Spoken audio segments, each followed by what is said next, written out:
So we had an issue, guys. We had a small issue.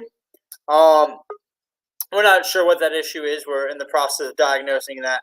But here in a few minutes, we are going to go live with Adam Kokesh at the University of Kentucky, also known as the University of I Like My Sister. He's going to talk about, you've been T-rolled. I don't know. My bad, bro. I don't know what happened. I didn't do anything intentional. But if everyone can do me a huge, huge solid, when these type of things happen, it makes it really hard for us to get our numbers back up. So if everybody could grab this link, throw it on your Facebook, retweet it, share it, do a watch party. Let's get these numbers back up. Here's the issue. This is Steven versus the Man, episode 1. And if I fuck this up, there will not be an episode 2, and I might lose my job. I don't want to be homeless. I don't want to have to live under a tent. I don't want to have to live in the sewer, boys and girls. Please help me. Seriously, if everyone can just take a second, I would like to get these numbers back up. But I want to address a comment while we're waiting for Adam. And this isn't like something that Fina said. This is something that people say. Suicide is a hard thing to talk about. If you're on a chat with myself and CJ Abernathy, he brought me in on a phone call with another gentleman, and it took all of 15 seconds for CJ to go, stop, time out. Steven, tell him how many combat deployments you did, and the answer is 4. Tell him how many Bronze Stars you have. The answer is 3. One has a V. Well, I have 3 Bronze Stars. One is more legitimate than the others. I've got a V device. I technically have 3 V devices, but you don't wear them. You don't wear all 3. If you're not in the military, it's kind of hard to explain. If you're in the military, then you just learn to accept the ridiculousness. But with all that being said, I've lost quite a few friends in combat. We were scrolling through YouTube, and my fiance found a motivational speech right before we went in and fucked Hellman up. And in the video, there's a buddy of mine who is standing up tall. And that video, a couple hours after that video, a couple days after that video, I guess, he's dead. Watched another video, and it has another friend who, that in the incident that comes after that video, he was murdered.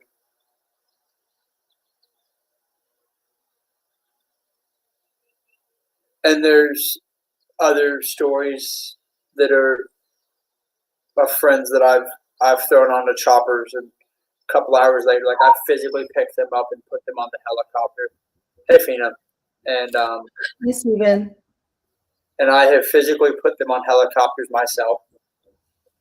And I went back into the war, and a few hours later, we got radio that they were dead. A few days later, we got radio they were dead. And all of those numbers are less than the number of friends that I have lost after they came home and they hung themselves, or they ran their vehicle into a wall on purpose, or they shot themselves, or they parked their car in their garage and they killed themselves that way, or they walked into the woods in sub-zero degree temperatures without a jacket. So the reason that I choose to talk about it isn't because it doesn't hurt me the way that it hurts other people. It's because I have worn more suits to the funerals of my fallen brethren than I have dressed white to the funerals of my fallen brethren. And if me rehashing this pain allows somebody to come to me so that their mother, their brother, their sister, their cousin, their shipmate doesn't have to deal with a closed casket funeral.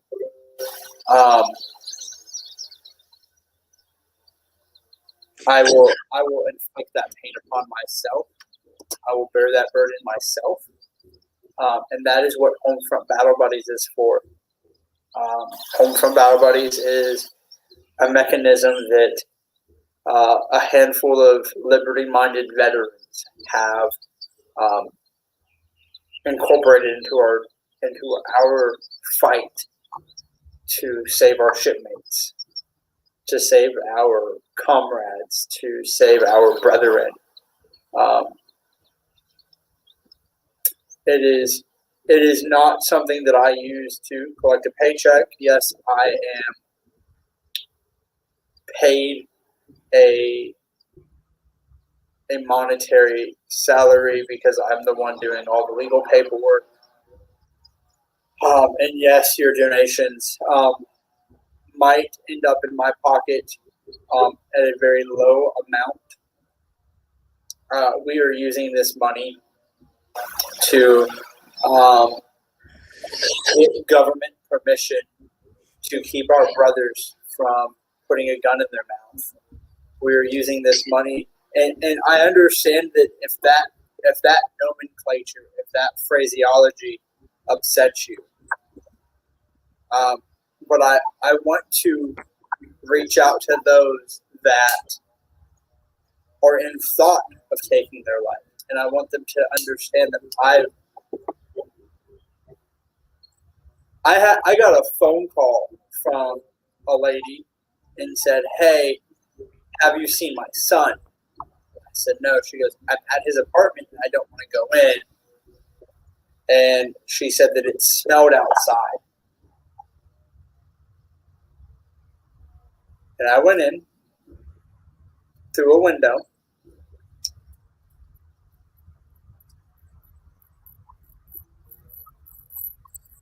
And I took him off the rope.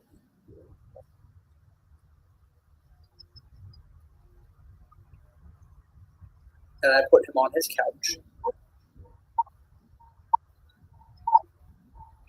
And I called his dad, and I let his dad know that his wife needed to leave for a moment. And the paramedics came in, and they body bagged him up. And I searched the house, and I found the letter, and I read the letter. And I came to determination on my own. And I called some people to just kind of bounce some ideas off of him. That his mother didn't need to read that note right now. It's been a Stephen, can I want to kind of interrupt you because I feel like this is getting a little heavy for me to even this is heavy a lot. All right. So I want to say 3 things. And if I can remember all 3, I'll be doing really good. Okay. I guess for me, it's okay. Oh, sorry. I interrupted you and then I got lost in thought because I was still thinking about your story. I'm sorry. Okay. That was a lot. That was deep. And I'm sorry you had to go through that. And I don't wish that kind of thing on anyone. And, you sharing these suicide statistics with us. And those are a lot of people. Those are a lot of people that didn't make it. But there's a lot of people like you and me, and there are a lot of people out there, like the guy I told you about on those painting the side of the ship. I don't know if he's still alive, but that somebody that just barely survived.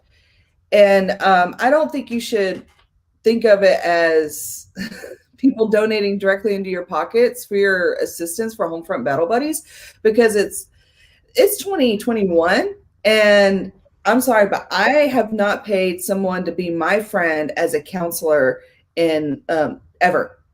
I have personally never done it. And that's what I think counselors are, and self-help people. I mean, I don't think you should feel bad about getting a job. But I'm sure you get mad bukus of money just for being hurt from the Navy and getting out, though. So let's talk about being people's friends. And this is something that doesn't make any sense to me. The Marines tend to do less of a bad job than the other branches. What doesn't make sense? You went to Navy boot camp in Waukegan, right? Like when you were there, that was the only boot camp, right? In Chicago? Yeah. Yeah.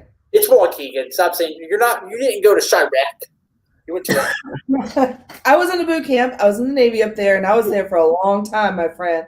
And yeah, I was in Chicago like that. So, what year did you enlist? 2006. Okay. Yeah. So did they have, when you were there, did they have battle stations in one building, or did they have battle stations throughout the ship? Nope. Had to run around the whole place. Okay. So for those who don't know, battle stations is the last event you do as a recruit. If you pass, you're no longer a recruit. If you don't pass, then you retake. Yeah. So I want to go through my 3 points real quick. Oh, yeah. Go. Let me finish my 3 points, then we can talk about war stories later. I get it. All right. So don't worry about what people think about raising money for Homefront Battle Buddies and you taking a salary because you're doing a job. If you're doing a job, then you should be taking a salary. Second thing, and art is work too. Second thing, I hope you guys enjoyed my trailer from the last episode that we just played and we ended on. It's called The Wall Anti-Posteriori, and it is going around awards ceremonies. It's a cool movie. I hope you are interested in seeing it. Hopefully I'll have some links to it that you can watch online soon. Like for one of the awards that it's in, I have to have like a number of people like commenting and liking and sharing the video in order to get into the second rounds. So you'll get, if I share it with you guys can totally get a sneak peek of it before it goes like on the big screen. Yeah. So, and then the last thing that I was going to say, oh yeah. What's going on? Where's Adam? So Adam is in the University of Kentucky, or as I call it, the University of my sisters. Real good looking, brother. Okay. So what's he doing though? He's oh, here we go. He's live. So let's just watch. Okay. 6 feet apart, campus police won't bother us, right? United we stand, 6 feet apart. That's a button you can get at the button.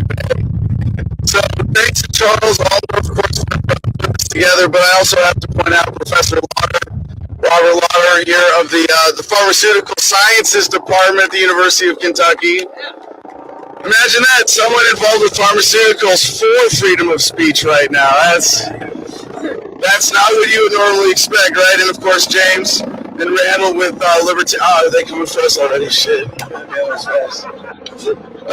yeah, normally when seconds count, police are just minutes away unless you're an activist. So, I'm really sorry. I wanted to start off with a better joke about COVID, but there was a 99.9% chance you wouldn't get it. Is that joke not old yet? I remember that joke from like a year ago. I figured that joke was about as old as the lockdowns by now. But anyway, and one of the reasons I want to thank James and Professor Lauder in particular is for getting a permit for this event. Yeah. Permit for a free speech rally. Go America. 7-page permit. This is where we are, and my favorite classic line about censorship is, the old comedian Lenny Bruce, God rest his soul, said, if you can't say fuck, you can't say fuck the government. And it's hilarious. I don't know, maybe that's getting old. That makes me laugh every time.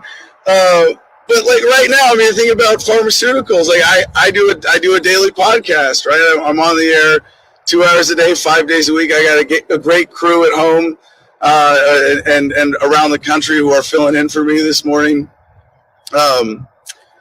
But we get censored a lot, and being on YouTube, YouTube has their own rules of censorship. And we actually, like, you get censored a lot without knowing what's going on. It's kind of scary. I mean, anybody who's been involved in any kind of online activism has experienced some challenge fighting the algorithms when social media is set up to feed you shit that's going to make you angry, get you emotionally hooked, and sell you crap you don't need that you can buy with money you don't have that's being borrowed in your name. What are they doing? They just borrowed the math. Even the math on this being conservative is embarrassingly ridiculous. And I'm not against stimulus payments. I'm for stimulus payments, 100%.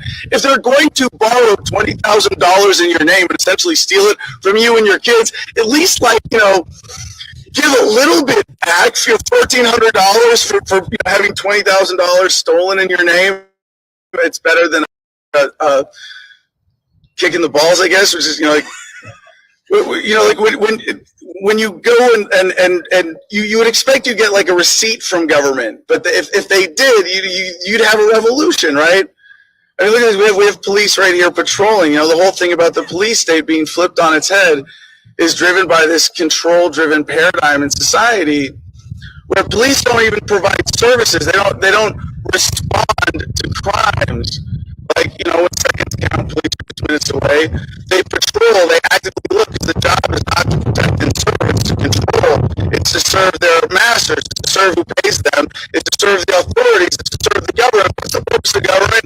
Not what they told you in your government civics book, if you were even lucky enough to get that. Wait, shit, now I feel really old. You guys don't do civics in high school anymore, it's really not Kentucky. You have civics in high school? In 8th grade, but I graduated in 2007, so right. I'm getting a little out of date. Yeah, right. You remember it's the preamble. Yeah, but you're old too, Jenny. I'm talking to the young people here, okay?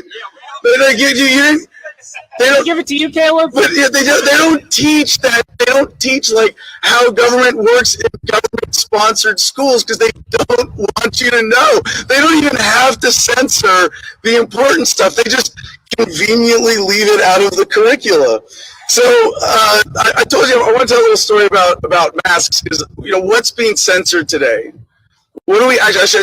Back to the YouTube thing and my experience with censorship recently.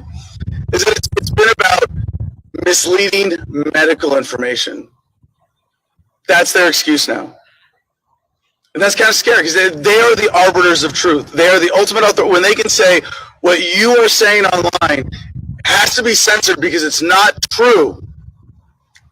Not only are they taking that authority on for themselves, they're taking it away from you.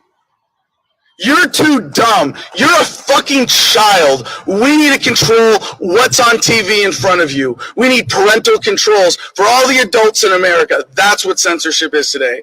And what we get videos taken down for, what we get actually directly censored for, and if you want to, I don't want to brag about numbers and stuff, but if you look at our numbers, the censorship is obvious, like subs to views and like and comment ratios. One of my favorite quotes about the internet from my friend Ernie Hancock, who does freedomsphoenix.com, says, you can't, nothing on the internet is real, which is sort of like my favorite, Abraham Lincoln quote, don't believe everything you read on the internet. That's getting old. That one's getting old. All right, I'll stop. So yesterday, Joey and I, we flew out here from Arizona, driving to Vegas and then flew through Dallas and to here. And, we're kind of, I like to say polite mask civil disobedience activists. Like, we don't get, if you want to protect yourself, like, yeah, that right. Like, that's cool. If you say, hey, can you wear a mask when you're within 6 feet of me, I'll do it. But if you're going to try to control me outside of your bubble to protect your health, you're not doing it for your health. You're doing it for control. And it's one of the things that this whole pandemic has brought out is that certain, we call them Karens now. That's never going to get old, man. Yeah, because calling people, the Kens and Karens of the world, it's a joke. It's a dumb meme, but it gets to something very specific and very disgusting in the human psyche. Others what to do, control their behavior because it makes you uncomfortable, or you see it as a threat to you when you know that it isn't. The people who call the cops because they smell pot. Oh yeah, pot's still illegal here, isn't it? Yes. What are you guys doing? Complain? Wait a second. Hold on, Charles. Didn't you say earlier that you were afraid that they were going to make it illegal to insult cops? Yeah. Pot's illegal here. That kind of means it already is. You insult a cop. Oh, you smell like weed, you hippie. Well, that actually happened to one of my friends when I was in college. So I don't know what you guys are doing. You still live in Prohibition territory here in Kentucky. So Joey and I were flying yesterday, and I wear a T-shirt that says "Free Hugs" on it, and I love that. It's been really fun to wear, especially since COVID started. But like I wear it around where I live in Arizona. We don't have COVID. Like we don't do it. We don't believe in it, so it's not really a thing. Isn't that nice? See how that works? Like we have the. I'm totally gonna get Robert in trouble with this. We have science on our side with Professor Lauder of the Pharmaceutical Sciences Department here at the University of Kentucky. But no, he's here standing up for freedom of speech because he knows that even this conversation around masks and all this, if you don't have the right to decide for yourself, if you don't have the ability to be fully informed, it's bullshit. It's manipulation. What's the purpose of government? This whole thing that we live with today, to make the super rich richer at the expense of the rest of us. Not what they taught you in the civics textbooks. That's the purpose. But when Joey and I travel, we never wear masks proactively, and we made it all the way through the airport. Nobody cares. I mean, I go to Walmart sometimes. I hate to admit it. That's like my dirty secret up here. Like sometimes when I feel down and I'll go to Walmart, rub myself, spend some money. But I'll go to Walmart occasionally, for supplies, living out in the boonies. We go into town, and like me and whoever's with me, like we're not wearing masks, and everybody else in the store is, but they don't care that we're not. It's really weird. Like this is so important that you're going to do this. And you're not going to say anything to me. You're not going to nothing. And like you see, because they walk like right in front of you. And the employees, they all have to wear it because they all follow this corporate bullshit now. And I mean, what a great trick. If I may sidebar for a second, because I know we got time. We got a permit for this. This is our time, our space, right? There's a sort of false divide in terms of between the left and right of understanding who the enemy is it government or corporations? And Mussolini defined fascism as the merging of governments or corporations in the state. And I think back of like Trump, I'm not trying to be a shock jock, calling him like a socialist. Yes, he believes in the socialization of all these things that are already socialized in America. A communist, yes, because if you look at the 10 planks of the Communist Manifesto, we have the majority of them at least partially in place, if not completely in place in this country. And he's a fascist because he's a corporatist. He came out and said it early on in COVID, hey, don't worry, a lot of restaurants will shut down, but they'll come back just with new owners. Oh, yeah, that's okay. Just steal all the businesses in America. Shut them down with the forced unemployment crisis. Jenny's very lucky with a head shop. I mean, once they gave you weed and alcohol, they can really keep those away with the viruses they excuse. And in Kentucky, they can't even touch your Delta 8 and your all your vape pens. Whatever it is.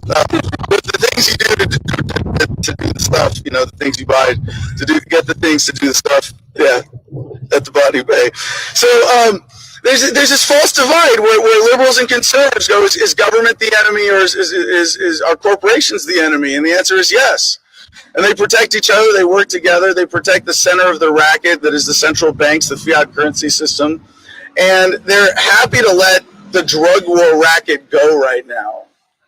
We're going to stay in charge, we got to let people get stoned. Shit, the internet is here, right? Right? What is, to the really old people here, Jenny, what did they tell you as a kid that made you believe like marijuana was bad for you? Like it's going to destroy your motivation. Jenny is so unmotivated. She has a multi-million-dollar business that's growing and developing new locations constantly. What a disappointing stoner you are. But like they can't lie to us. Like this is because cannabis is a gateway drug. And like Joey likes to argue with it. Oh, fuck yeah, cannabis is a gateway drug because you cannot smoke pot and not realize that government is totally full of shit. Like, sorry, they've lied to us for too long about too much. It's impossible. So we went all the way to the checkpoint at the Las Vegas airport yesterday. And it was only when we opted out and asked for pat-downs that they insisted that we put on masks. And Joey's brilliant. She wears a placebo mask. It's like a mesh mask. And they caught that. At the TSA, they're good. They let 90% of fake bombs through that they test them with, but they catch you if you've got a mask with holes in it. Heaven forbid, you know. So you know, we got the pat downs, went through there. I got security called on me by TSA, and it's like it's like I said, it's that Ken and Karen attitude, right? That this is illuminated because it's given everybody the excuse. COVID has given like everybody excuse to do all the things they did, all the shitty things that you didn't want to, that you didn't have an excuse to do before. Well, now you have an excuse. It's COVID season. You know, you want to print $1.9 trillion. You want to borrow $20,000 in every American's name. You want to be the petty tyrant of your little domain.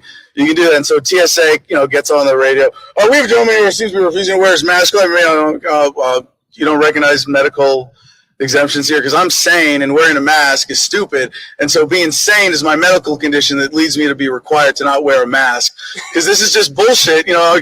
And so we get on the like, and so we took it off as soon as we got past the TSA checkpoint. Nobody said anything else, but you know, we like being chill about it, you know, like not wanting to be a dick or be in anybody's face, respect individuals who might have a medical sensitivity, right? But also employees who have to put up with a lot of bullshit to go to work, you know, like here's to everybody who's still working, you know, an in-person customer service job to keep the wheels turning in this country because it sucks a lot more than it used to right now. There's just this dark cloud hanging over everything. So, you know, I'll wear it to get on the board, and then we sit down and, well, I'm actively eating and drinking the whole time. If you're actively eating and drinking, you can briefly remove your mask, you know, and so both flights, there's a stewardess like facing us where we're sitting, going like, "Hey, you did the mom thing, like I see you, put your mask on your nose, come on, I see you." And so you know, so I put it on, you know, half the time, and Joey and I are just there talking, and but I anytime someone tells me to put a mask on, you know, I'll put it on and then take it off, and then put it back on. For my own mask? That's disgusting. Why would I do that? And one of the things, like, it's a muscle. It's back to free speech, but is it not obvious that there's an effect of this? And it's not literally, well, we're censoring you with the masks. Yeah, I get it. It's symbolic. I'm trying to, you know, show that there's a connection here psychologically because they want you to feel disconnected. They want you to have to stand 6 feet apart. And I know this sounds like a cheesy thing, but you come at it from the perspective of someone who's trying to bring you a narrative that's at least questioning the mainstream narrative and getting censored. There is a literal muzzling in the censorship that's happening online right now with this as the primary excuse. But even in your own life, you know, being discouraged from going out, being discouraged from interacting with other people, it's poisonous. It's sick. And I've said since the beginning of this thing, we're going to realize pretty quickly here that the cure is worse than the disease. You see the suicide numbers. You know, I mean, you want to be as dark as we can with this. Yeah, like there are a lot of people in our society who, before this thing started, were kind of on the edge. And then we had a forced unemployment crisis, a trickling eviction crisis.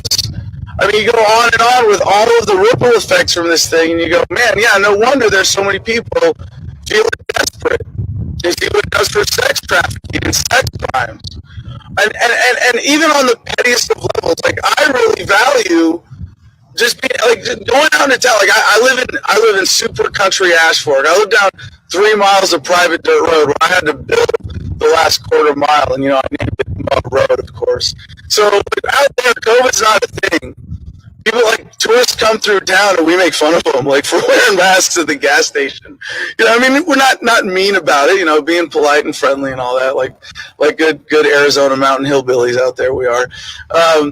And just being able to interact with people and feel like you're a part of a community, as if that wasn't robbed from us in America enough by now. And I don't mean to just, rant about the abstract, we all stay at our phones. We all live in big cities. We don't have community anymore. But even if that nostalgic model is halfway bullshit, there's a certain element of human connection that is being suppressed right now. And it makes it easier for them to do everything else that they're doing. So, we made it through the airport, and I was wearing the Free Hugs t-shirt the whole time. I got people looking, like when we go through Walmart, they look at you like, man, I wish I was as cool as that guy. I wish you could see my smile.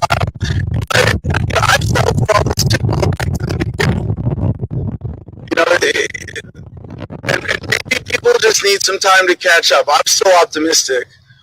If this is the worst government has as a racket, is this new layer of medical tyranny that will fade into the background along with the flu shots and everything else that they do in the pharmaceutical industry and everything else that they do to scare us into compliance, it's still not as bad as a war, right? You look at historically, humanity marches on. This is progress. This is what we're bitching about? All right, cool. I mean, we're having a free speech rally, and we're not actually worried about getting shot or our tongues cut out or, things that Team People has come a long way since then. But we still have this attitude towards government as a religion, right? And you say, well, no, we're a Christian nation. We're not a statist nation. We're a Christian nation. We go to church.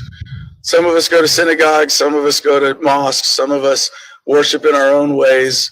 But no, that's religion. And what is religion? To whom do you tithe? What do you really obey? Who do you really fear? In these parts as well, if I may do it. This is my impersonation of Hillary Clinton visiting Kentucky, trying to do a southern accent, in case you're wondering. You describe people as God-fearing men here, right? That's a good thing in traditionally Christian communities. Are you a God-fearing man? Are you a God-fearing woman? Does anybody fear God anymore? Does anybody even look inside to their own sense of spirituality? To find that love for humanity from an internal source, to be judged by something higher, to fear? Do you have enough of a healthy self-conscious, self-awareness to be afraid of the vision of God in your own mind, whatever standard you want to hold yourself to? Or do you fear the guy in a costume in that car over there with silly lights on top of it and all the decals because you know that he has a gun and an army behind him? Which is more present in your mind? Not only are we robbed of the truth by the censorship, this whole racket, but of our own divinity, our own spirituality, the love of humanity. And now, you can't talk about having a freedom of speech rally, of course, without, like we said, misleading medical information. The other thing was anything. This was the other thing in the email from YouTube that we got. Anything that challenges the advice of the World Health Organization or local health authorities. That's the thing now? Really? And you know what? It has to be because the cat's out of the bag. We have the internet. We have the internet. There are people watching this online than live even. Or people will see it later. The answer is pretty simple. I think back to Alexis de Tocqueville, was it 1836, Democracy in America. In a democracy, people will get the government they deserve, something like that. And it's really true, the limits of tyranny and the tolerance of the oppressed. Those are the things that determine what we experience. And right now, when you got the truth button right there on the internet, one click away, you just have to press it. Be a conscientious consumer of information. That's it. That's it. Know the truth. The truth will set you free, right? So thanks everybody for being here. Robert, James, Charles, Randall, thanks for putting this together. And thanks everybody online for watching. Appreciate it.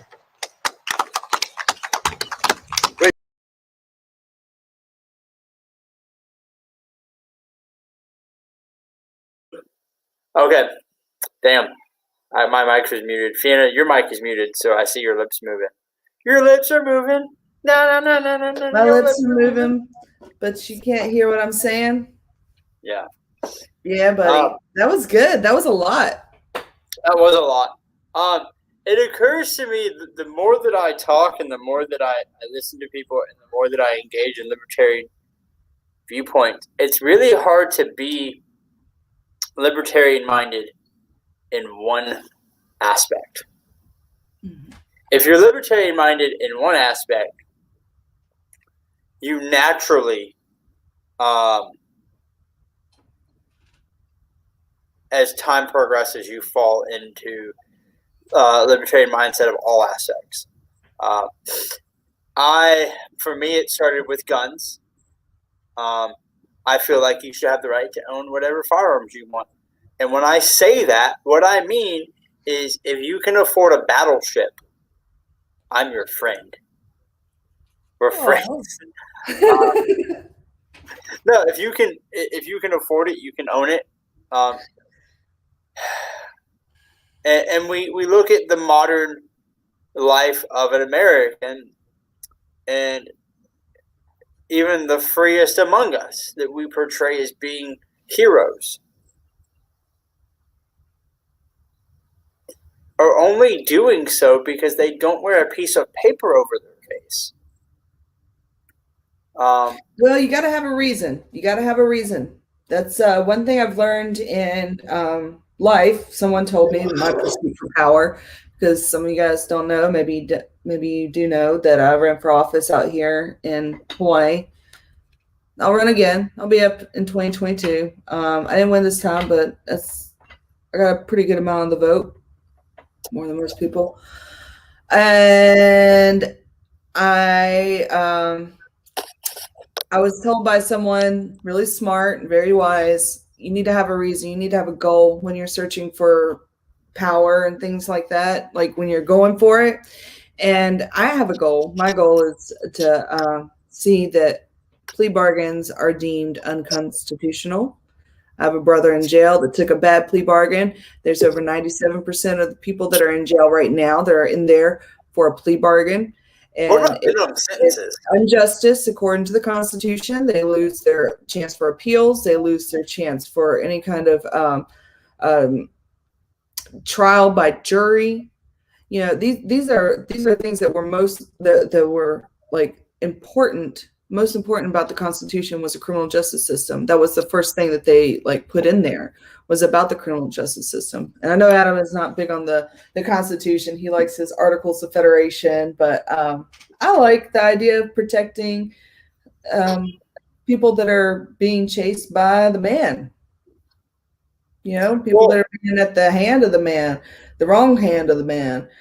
But anyways, yeah. So you got to have a goal, and I'm always curious what's going to be Adam's. Where's his end goal? Where's he gonna? I know he was going for president. So what do you think, Stephen? So here's how I would like to see everything shake out, and I know it's going to take decades, or it could take a really big civil war, which I'm not a fan of because I don't want people. We can't talk about those kind of things, Stephen. Yeah. So if in a perfect world where this is nothing more than a target gun, if you don't know what this is, we can be friends. If you don't know what this is, we can still be friends. If you know what this is, we're probably friends. In a perfect world, the federal government gets decommissioned. And all the top secret stuff gets untop secretized. And I think that that's I think that's really important, right? Because whether or not 9/11 was an inside job, like whether or not the Bush administration ordered the towers to fall, I don't know. However, I think that they had more intel than what they allowed the public to know. I think that they were, because there's things that happened. People were evacuated out of buildings before impact. I think that if we allow all the nasty shit to be declassified and people get just 1% of it, they should get all of it. But if they got 1% of it, they would go, we can't trust these crazy motherfuckers again. And what would happen is in a perfect world, Steven has a Black Hawk. No, in a perfect world, Steven has 3 battleships, 1 carrier, 500 Black Hawks, and 4,000 M1A1 Abrams. Why didn't you just stay in the Navy, man? If you like guns like that. Because I almost didn't have a leg, Fina. All right. Did they make you leave? Yeah. Oh, I don't like it when they make you leave. They should just kind of keep you around. At least they sent me to war. I came home with a mangled body, and they told me I was no longer useful. But anyways. Oh, I got fat. Well, not that fat. I got kicked out for being fat. You're beautiful. Don't listen. I know.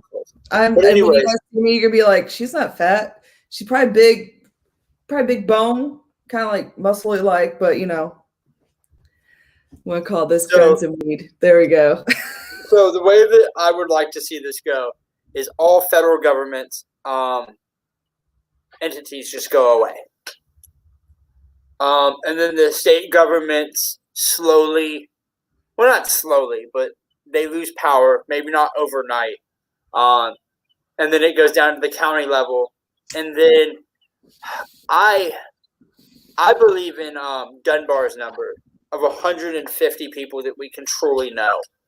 I don't know if I don't. When I say I agree with Dunbar's number, I agree with Dunbar. Have you done psychedelics? What? Have you done psychedelics? Because I think anybody that's done psychedelics can like smash that fucking number of 150 people they can know. Come on, man. So I don't agree with the number, but I agree with the idea of let's keep everything as close and tight as possible. The people that I know, right. I want to have meaning. If I know you, I want to have a meaningful relationship with you. And if I live with you, I want to know you. So if I live in the same town as you, I want to have a meaningful relationship with you. And Adam and I, people that know me. Is that because you want to touch them? Or is it a proximity thing? No, I was thinking about like the masks and everything and so how like I'd actually like the social distancing part, but people that like the mask, they have no problem bumping into you, touching you. I'm like, don't fucking touch me kind of person anyways. And like, it's kind of, I'm wondering if there's this desire that's in most humans to want to have physical contact.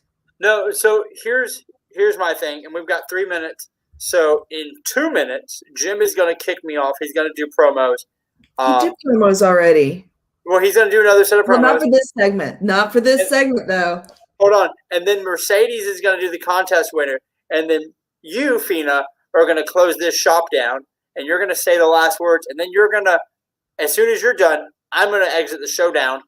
But here's the thing. People that know me and people that know Adam don't see why we're friends.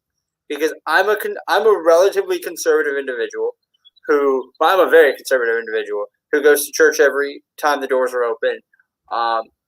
My biggest issue with the retreat is that I won't be able to go to church. I don't drink heavily. I did one time, and that was pretty incredible. We called all the sheriff's departments and told them not to arrest nonviolent offenders. But anyways, I feel like people should have the right to make every decision in their life, and people, by nature, are happier when they are surrounded by people with the same ideological views as them. And if I could live in a town that was centered around a church, and centered around a set group of laws that we all agreed to, that preferably in the Bible, that would be my perfect way of life. For Adam, he would probably go insane. And if I went to Adam's place for any extended period of time and lived under his rules, I would start licking the strawberries. The snozberries taste like snozberries. And I don't know if that's well, I know that that's not the life that I want to. That's not the life that I want to live permanently. It might be a vacation I want to take, but it's not a life I want to live permanently. I want to do things like be close to my Creator, God. I want to do things like love the woman that I love. I want to do things like be involved with these guys. If you know who they are, we're friends. And it all goes back to the libertarian mindset of if you're not hurting anybody, do you. If you're hurting somebody, there's going to be consequences in a natural law sort of way. And I just don't think we need the government for that. I think that 500 well-rounded, intelligent human beings could form a city, a micro city, if you wanted to call it that. And they could have schools, and they could have roads, and they could figure out their water, and they could figure out their food, and they could buy and trade with other micro cities. Intentional communities is a word that I tend to be attracted to. And I think that we have, I know that we have that God-given right. And that is why I am a libertarian. So Jim, show us that sexy website.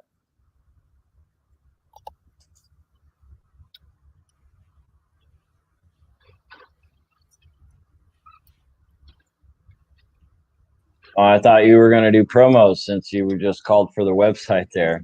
But I'll go ahead and do You're it. going to do promos. You want me to do promos? All about you, Jim. Promos are all you. You're so That's good. all right. I got you. I just thought you were feeling it or something right there. I thought you were about to just bust into it. But yeah, we do quick promos at the end of the show. So, whoops, sorry, clicking buttons. Quick promos at the end of the show. Visit AdamVersusTheMan.com for everything you need. You got the Patreon right here. You can click that, see the different levels to support the show. $1, $5, $10 a month. $10 a month gets you access into the private producers club chat that we have on Telegram Messenger app, which is awesome. So definitely look into that. Check out the shop with all the stuff CJ's put together with the Freedom logo or the Adam versus the Man show logo or different stuff like that. And then also click on Cigar Federation so you can get one of those cigars that you saw Steven smoking on earlier today. You can use promo code Adam10 while you're there at that shop to get 10% off of your entire order. Definitely worth every dollar. So give that a look and check them out. After you're done with that, go to Instagram. I know you're on Instagram. I know you've heard of it. I know you check it out every once in a while. At the Garden of Freedom is one of the pages you want to be following if you're interested in freedom at all. This is everything that's been going on with Adam up there in Gardenia. So if you want to keep up with it through pictures and videos, give it a look at Instagram at the Garden of Freedom. Once you're done with that, go to the crypto6.com. Those guys need some help. They were unfairly rated over some Bitcoin bullshit. So give them a look and support them any way you can. Those are all the different codes to support them so they can get lawyer fees and everything handled to get their bullshit situation taken care of. Lastly, we're now supporting GoGreenEnergyOnline.com. It's a great website with all kinds of sources for anybody that's considering moving off grid or just wanting to eliminate their electric bill. They got all kinds of good resources and stuff for you to check out. So definitely check them out. And soon Instagram's going to have pictures of a wind turbine that came from those guys at Go Green Energy. So you'll be able to see their products at work. So check out all those sources, support the show. Back to you guys. All right. Is Mercedes back there still? Let's bring Mercedes up so she can do her comment contest. Hello. So where's the? Oh shoot, where'd you go? There you are. Sorry, I'm multitasking again because it's almost nap time and it's been 2 hours and she's like, "Hey, mom," because we went outside. So today's contest was make me laugh a whole bunch. I know you want to go. Just give me just a second. We're almost. I know she is a definite slave driver, my child. So today's contest, I'm going to say Moose Girl probably won, but mostly because she told you to do psychedelics.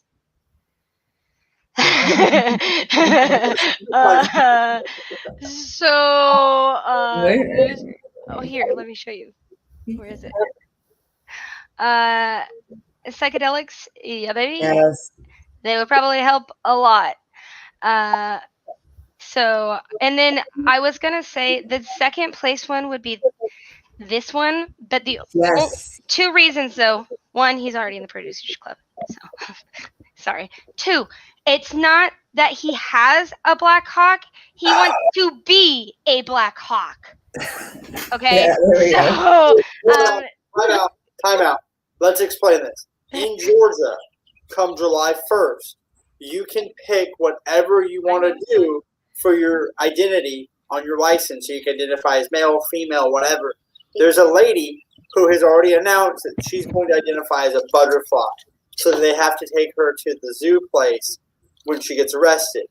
I have decided that I want to go to Hawaii when I get arrested. So I am now I'm no longer identifying as a Black Hawk. I'm identifying as a 1950s battleship. So they have to take me to the boneyard in Hawaii, and I can chill in the water instead of going to jail. That's a lot. Okay. Thank you for that. So, Moose Girl, if you could email Jim at thefreedomline.com, we will get you access into the Producers Club where you can get inside conversations and come hang out before and after the show. Pictures of my butt. Pictures of fetus. But, dude, there's so many butts.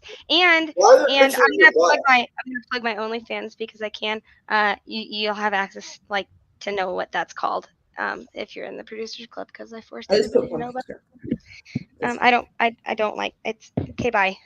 Close it. I'm Okay, so it's just a picture of my butt. It's just, and it's like a whole bunch of butts because I'm on a cruise. But yeah, it's in the Producers Club chat. You have to scroll for it probably. All right. Well, you said I get to end it.